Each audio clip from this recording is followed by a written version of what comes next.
ามโอ้งามวังเวียงงามคือเสียงเพลงเขาว่าธรรมศาสตร์ภูผาบ้านนา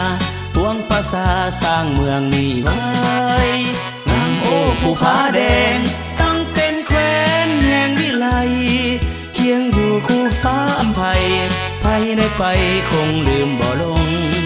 วังเวียงงามพร้อมผู้สาวเด่นสกาวดังหนึ่งนางหงสร้างเผือกตกอยู่ในแดนดงลืมบ่ลงวังเวียงที่งามนี้จำจากวังเวียงไปสุดอะไรในลือดีซึ่งจิตในมิตรไมตรีขอลาทีวังเวียงถิ่นงามโอ้เลเลโอ้เลเลโอ้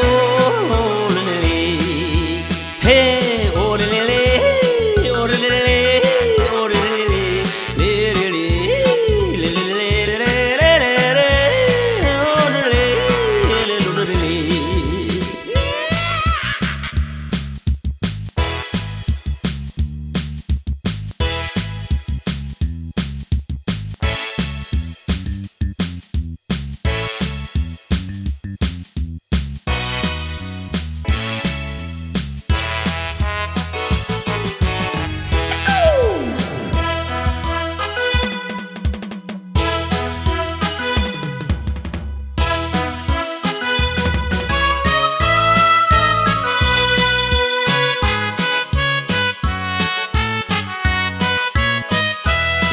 วังเวียงงามพร้อมผู้สาวเด่นสกาวดังหนึ่งนางหง